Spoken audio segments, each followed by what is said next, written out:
तो हेलो नमस्कार मित्रों, आप सभी का इस ऑनलाइन दुनिया में हार्दिक स्वागत और अभिनंदन। मैं आशा और उम्मीद करता हूँ आप अच्छे होंगे, स्वस्थ होंगे और अपने घर पर पढ़ रहे होंगे। अगर नहीं पढ़ रहे तो पढ़ना शुरू कर दो। और हम क्या पढ़ रहे थे? तो हम पढ़ रहे थे भारत का इतिहास। और एक क्लास हमारी कंप्लीट हो चुकी है। और पहली क्लास में हमने क्या देखा? तो हमने भारतीय इतिहास का बेसिक परिचय देखा कि कौन से काल में कौन से लोग रहे, कैसा उनका राज रहा और कौन से धर्म के वो लोग थे, उनके बारे में हमने पूरा चर्चा कर लिया। आज हम शुरू करने जा रहे हैं आधुनिक भारत का इतिहास। और आधुनिक भारत के अंदर किसका राज रहा था? तो मेरे मित्रों, अंग्रेजों का राज रहा था। अंग्रेजी लोगों का भारत में बोलबाला रहा था। आज उसी अंग्रेजी सत्ता के बारे में पढ़ेंगे कि इस प्रकार भारत में अंग्रेज आए और किस प्रकार अपने भारत पर अधिकार कर लेते हैं। पूरी की पूरी चर्चा करेंगे, तो आप इत्मीनान से क्लास देखना। अगर चैनल पर पहली बार आए हो तो चैनल को लाइक, चैनल को सब्सक्राइब और चैनल को शेयर करें। आइए शुरू करते हैं मेरे मित्रों। आधुनिक भारत की ये पहली क्लास रहेगी अपनी। ये लो जी, आधुनिक भारत में किन का राज था? अंग्रेजों का राज था। किन का राज था? अंग्रेजों का। मध्यकालीन भारत में राज था मुसलमानों का और प्राचीन भारत में राज था अंग्रेजों का। अब आपके मन में आएगा कि सर आधुनिक भारत में अंग्रेज आए, हमको पता है। अंग्रेज किसकी जगह आए? तो मुसलमानों में कौन थे भारत में उस समय? तो मुसलमानों में राज था मुगल राजवंश का। कौन से राजवंश का? मुगल राजवंश का। इस मुगल राजवंश की जगह भारत में एक राजवंश आता है जिसका नाम क्या था? तो भैया ईस्ट इंडिया कंपनी। क्या था? East India company. ये मुगल राजवंश खत्म होता है, इसके जगह भारत में कौन आ जाएंगे? अंग्रेज आ जाएंगे। मैं मुगलों की थोड़ी सी बात बताऊंगा, फिर मैं सीधा डायरेक्ट अंग्रेजों पर जाऊंगा। मुगलों का शासन काल भारत में क्या से क्या था? तो मुगल 1526 से लेकर 1857 तक भारत में थे। कहीं कहीं 58 आता है तो 58 लिख देता हूं। फिर आप कहोगे सर क्या करवा रहे हो, हमने ये पढ़ा ही नहीं, आपने कहां से बता दिया। कोई बात नहीं, चलो। इस दौरान कितने राजा आएंगे? 17 शासक आएंगे मुगलों के। उन 17 शासकों में आप 17 के बारे में कोई नहीं जानते। आप लास्ट औरंगजेब के बारे में जानते हो। अंतिम ताकतवर शासक था औरंगजेब मुगलों का। कौन था? औरंगजेब। ये लो जी, ओके रिपोर्ट।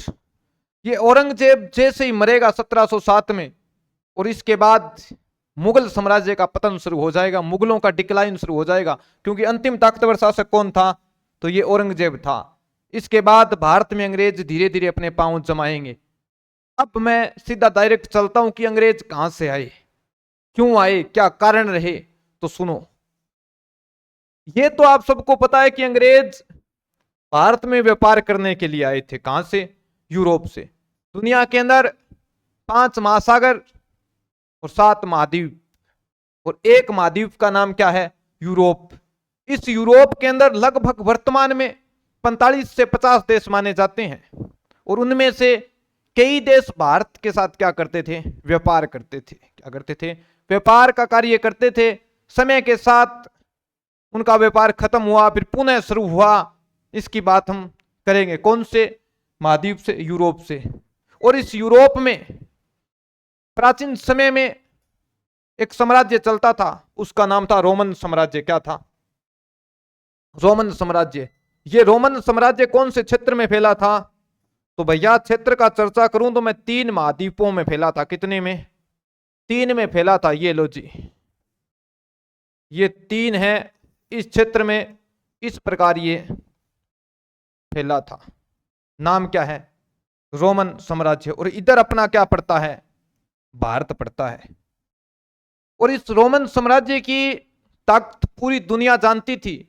एशिया, अफ्रीका और यूरोप में इनका पूरा प्रभाव था।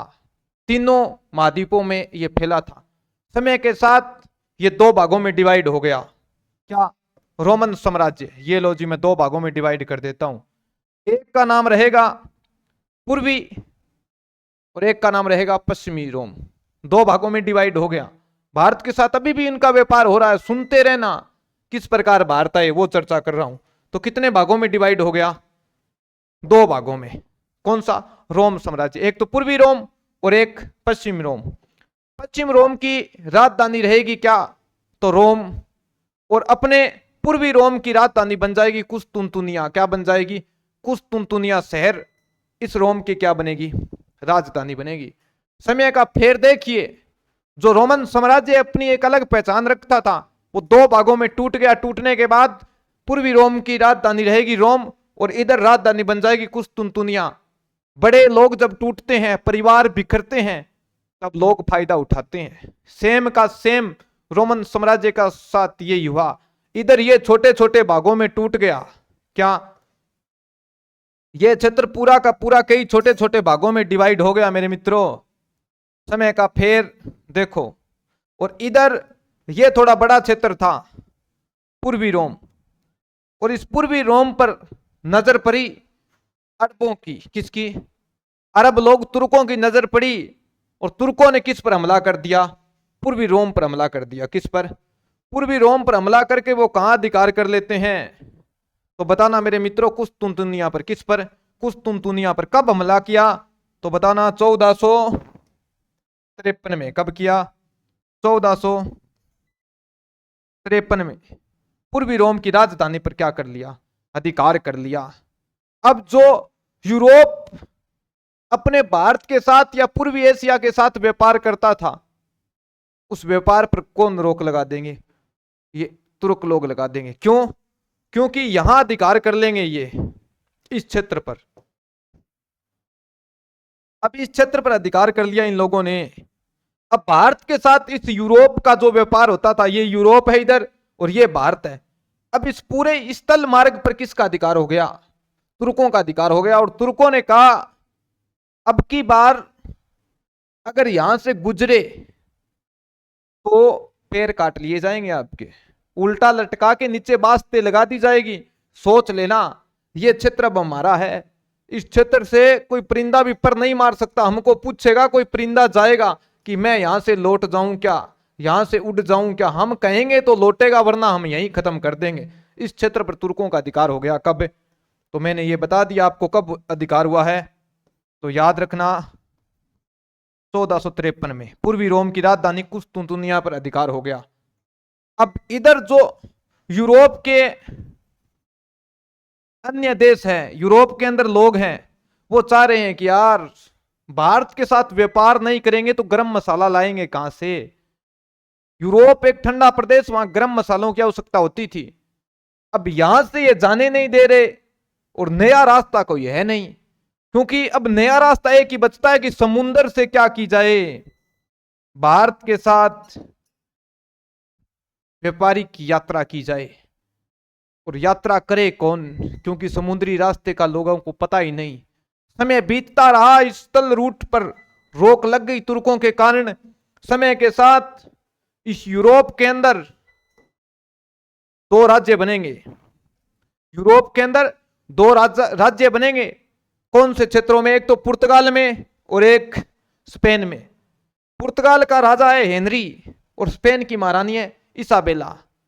लोग इनको आकर कहते कि यारो कुछ करो, कुछ नया रास्ता ढूंढो, समुद्री रास्ता ढूंढो, हम गरम मसाले ला सकें भारत से। भारत के रास्ते खोलो, या तो समुद्री रास्ते खोलो या फिर स्थल मार्ग खोलो। तो ये दोनों व्यक्ति, स्पेन की इसाबेला और इधर पुर्तगाल का राजा हेनरी, प्रयास करते हैं कि यार किसी ना किसी प्रकार से भारत का समुद्री रास्ता मिले। तो आपसे पूछा जाएगा कि समुद्री यात्राओं को किसने बढ़ावा दिया था? तो इधर तो हेनरी देता है और इधर ये इसाबेला देती है। आपको याद रहे तो अच्छी बात है, अगर नया याद रहे तो कोई बात नहीं। आगे मैं बताऊंगा कि यहां का यात्री कहां का, इस क्षेत्र का यात्री पुर्तगाल का भारत में आएगा। कहां आएगा? भारत में आएगा। भारत का समुद्री मार्ग खोजेगा यूरोप और भारत के मध्य। वो व्यक्ति कहां का होगा? पुर्तगाल का होगा। ये प्रयास कर रहे हैं कि रास्ता मिले किसी ना किसी प्रकार से। लंबा प्रयास किया, एक दिन में रास्ता नहीं मिला था, बहुत लंबा प्रयास किया था। और प्रयास करने वाला व्यक्ति कौन था? तो बताना, हेनरी। और हेनरी के बाद कई राजा आए, कई गए। अंततः यहाँ का एक यात्री, एक समुद्री व्यक्ति जो समुद्रों की यात्रा करता था, जिसका नाम था वास्को डी गामा, वो भारत के समुद्री रास्ते की क्या करेगा, खोज करेगा। कौन? Vasco D gamma. तो भारत में यूरोप से आने वाले पहले व्यक्ति कौन थे? तो कौन थे? पुर्तगाली थे। पुर्तगालियों ने भारत और यूरोप के मध्य समुद्री रास्ते की खोज की थी। किस प्रकार समुद्री रास्ता खोजा गया, किस प्रकार से स्थल मार्ग बंद हुआ, वो चर्चा मैं आपके साथ कर रहा हूं, आप इत्मीनान से सुनना। आओ जी चर्चा करते हैं। यूरोप से भारत आने के दो मार्ग थे, मैंने शुरू में बता दिया। कितने मार्ग थे? दो मार्ग थे। कौन कौन से? एक मार्ग तो था स्थल मार्ग। कौन सा मार्ग? स्थल मार्ग। और एक था जल मार्ग। कौन सा था? जल मार्ग। जब हम कई वर्षों तक उस रास्ते पर नहीं जाते तो उस रास्ते को हम भूल जाते हैं। आज से 1000 साल पहले हमारे बुजुर्ग जिस रास्ते से जाते थे वो रास्ते आज खत्म हो चुके हैं। हम उन रास्तों को नहीं ढूंढ सकते। सेम की सेम कहानी किनके साथ हो गई? यूरोप वालों के साथ हो गई।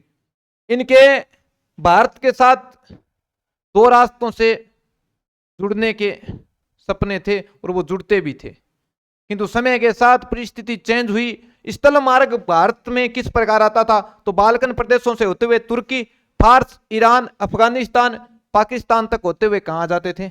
भारत आ जाते थे। ये दरें हैं बीच में, खैबर, बोलन, गोमल, इनके बारे में आपको ज्योग्राफी में पढ़ाया जाएगा।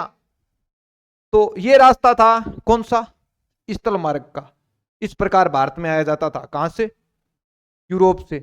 अरे सीधा देखो, यूरोप से भारत आएंगे तो किस प्रकार आएंगे, या भारत से यूरोप जाएंगे तो कैसे जाएंगे? सोचो। भारत के ऊपर पाकिस्तान, पाकिस्तान से आगे अफगानिस्तान, अफगानिस्तान से आगे ईरान, ईरान, फारस, तुर्की होते हुए आगे कहां जाएंगे? तो बता देना, यूरोप। और इधर जल मार्ग था, वो भूमध्य सागर, लाल सागर, फारस की खाड़ी और अरब सागर होते हुए कहां आते थे? लोग भारत आते थे। किंतु समय के साथ ये रूट क्या हो गया था? बंद हो गया था, क्योंकि स्थल मार्ग से लोग आने जाने लगे और ये रूट भूल गए। फिर जब स्थल मार्ग के ऊपर तुर्कों का अधिकार हो गया तो इनको लगा कि यार अब खोजना चाहिए। और खोजने वाला व्यक्ति कौन था? वास्को डी गामा, जो कहां का था? पुर्तगाल। कहां का था? पुर्तगाल का। आइए, इनको जरूरत क्यों पड़ी रास्ते खोजने की? तो ये बात मैंने बता दी कि 1453 के आसपास तुर्कों ने कुछ दुनिया पर क्या कर लिया था? अधिकार कर लिया था। और भैया अधिकार करके धीरे धीरे रास्ते क्या कर दिए? बंद कर दिए। और स्थल मार्ग पर क्या लग गई? रोक लग गई। रोक लगने के बाद यूरोप को लगा अब नए रास्ते ढूंढने पड़ेंगे। अब नए रास्ते किस प्रकार ढूंढेंगे, वो मैंने थोड़ी सी बात आपके साथ पहले कर दी है कि वास्को डी गामा नाम का व्यक्ति यूरोप और भारत के मध्य समुद्री रास्ते की खोज करेगा। कौन था वास्को डी गामा? किस प्रकार भारत आया वो मैं अभी बताऊंगा। अब यूरोप से भारत आने वाले लोग कौन थे? यूरोप से भारत आने वाले लोग कौन थे? तो आपने ये बात तो सुनी होगी कि अंग्रेज भारत में एक कंपनी लेकर आते हैं। अलग अलग यूरोपीय देश आए थे अपने भारत में। सबसे पहले यूरोप से आने वाले कोई लोग थे तो कौन थे? सबसे पहले यूरोप से आने वाले कोई लोग थे तो कौन थे? तो सबसे पहले अपने आए थे पुर्तगाल। कौन आए थे? पुर्तगाल आए थे। पुर्तगाल कौन थे? तो यूरोप का एक देश है पुर्तगाल, वहां के लोग थे पुर्तगाली। ओके। इन पुर्तगालियों के बाद अपने भारत में आए थे डच। आपसे पूछा जाएगा भारत में आने वाली प्रथम यूरोपीय कंपनी कौन सी थी, तो उस टाइम आपका उत्तर क्या होना चाहिए? पुर्तगाल। दूसरी पूछे तो कौन सी होगी? तो बताना डच। डचों के बाद भारत में कौन आए थे? अंग्रेज आए थे। कौन आए थे? अंग्रेज। और इतिहास ही हमको किनका पढ़ना है? इन अंग्रेजों का पढ़ना है, क्योंकि ये भारत पर क्या कर लेंगे? अधिकार कर लेंगे। क्या कर लेंगे? अधिकार कर लेंगे। अधिकार करने के बाद आधुनिक भारत में किसी शक्ति की चलेगी तो वो कौन होंगे? अंग्रेज होंगे। आप ये मत सोचना कि यूरोप से केवल अंग्रेज आए थे, नहीं जी। यूरोप से कई देश आए थे। यूरोप में 50 के आसपास देश है वर्तमान में। उनमें से पुर्तगाल आए थे, डच आए थे डेनमार्क के, और इधर ऑरलैंड के, सॉरी, अंग्रेज आए थे, डेनमार्क आए थे और फ्रांसीसी आए थे। सबसे पहले अपने भारत में आए थे पुर्तगाल और सबसे लास्ट में जाएंगे। इनका अपने भारत में कौन से क्षेत्र पर अधिकार रहा था? गोवा में। कौन से क्षेत्र में? गोवा पर अधिकार रहा था। सबसे पहले आने वाले लोग सबसे लास्ट में गए थे, गोवा। Okay report. तो यह सबसे पहले आए, पर भारत में राज कौन करेंगे? अंग्रेज करेंगे पूरे भारत पर। तो सबसे पहले मैं पुर्तगालियों की बात करूंगा, फिर डच नहीं पढ़ेंगे, सीधे डायरेक्ट अंग्रेजों पर आएंगे। अंग्रेजों के साथ हम क्या क्या करेंगे वो बातें हम पढ़ेंगे। तो शुरू करें, आइए जी। सबसे पहले अपने भारत में कोई आने वाले लोग थे तो वो कौन थे? पुर्तगाली थे। कौन थे? पुर्तगाली थे। अब इन पुर्तगालियों के बारे में हम क्या करेंगे? चर्चा करेंगे। आइए जी। पुर्तगाल से सबसे पहले कौन चला? तो Vasco D gamma. Vasco D gamma पर जिम्मेवारी थी कि तू कौन सा रास्ता खोज, समुद्री रास्ता खोज, और समुद्री रास्ता ये खोज भी देगा। इसको सफलता मिली। तो ये कौन था? इसको किसने कहा था समुद्री रास्ते की खोज करने का? तो इसको पुर्तगाल के शासक किसने कहा था?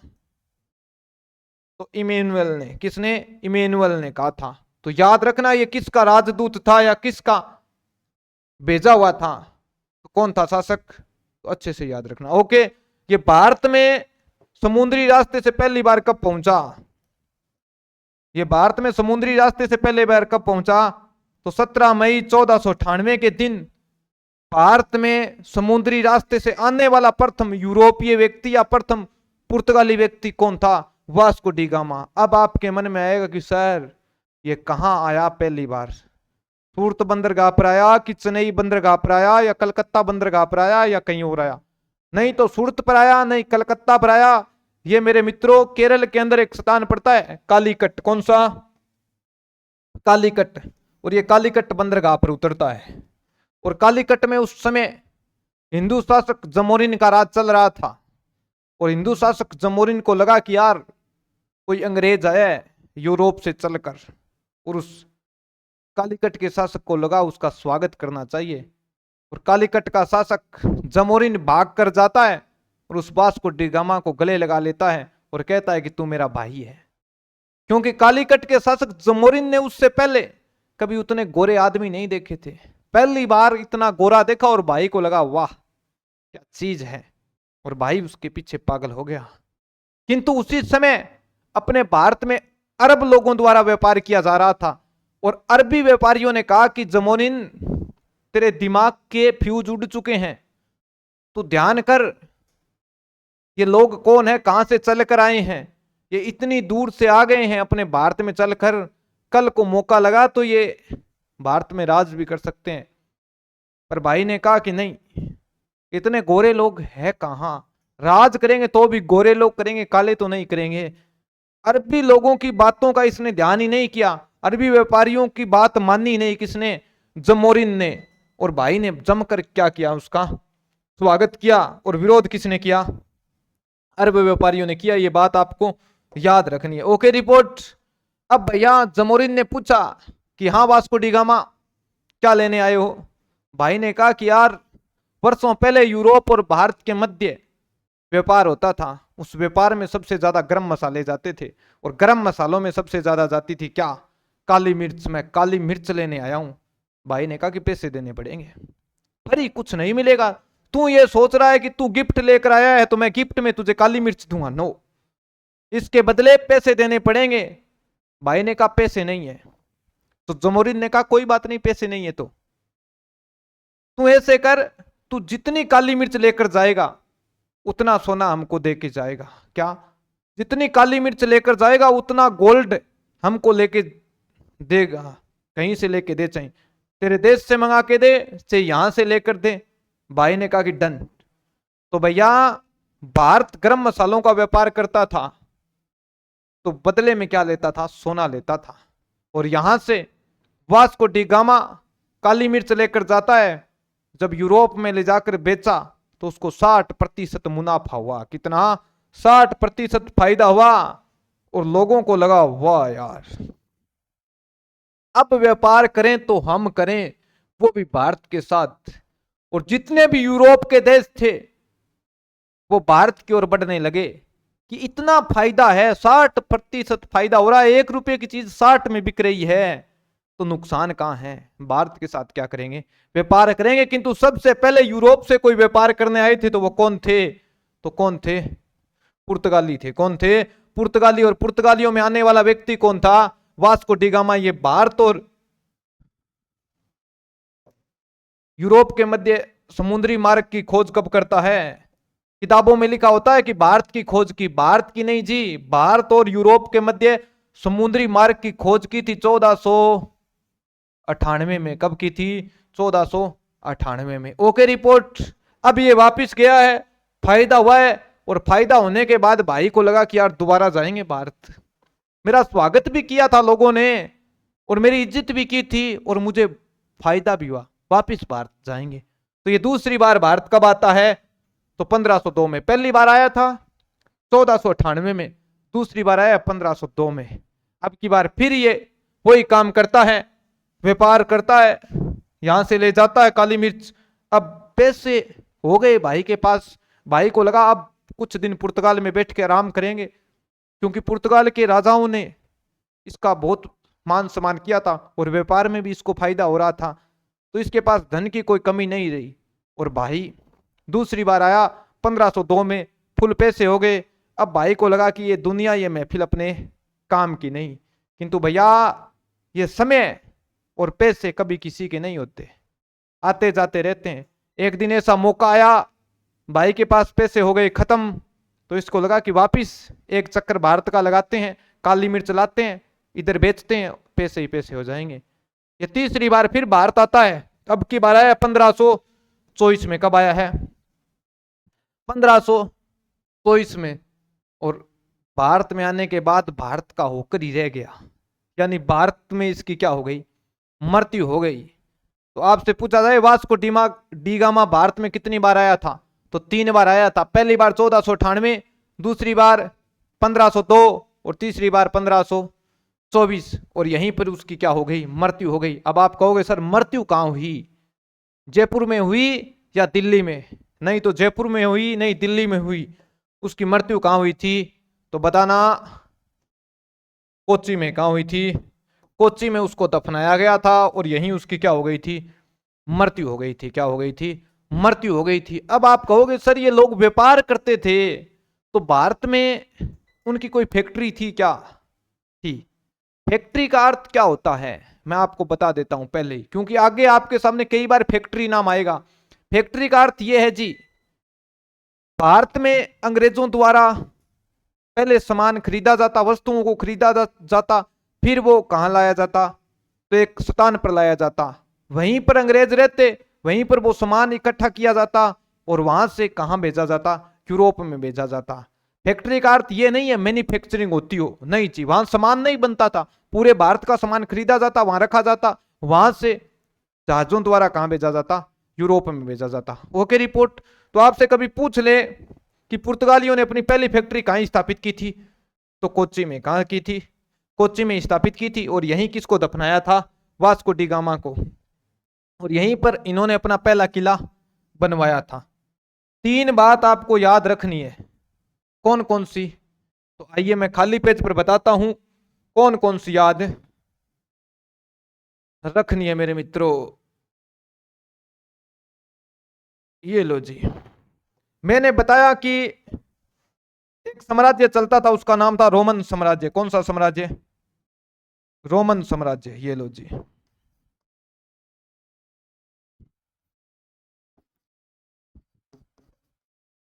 साम्राज्य।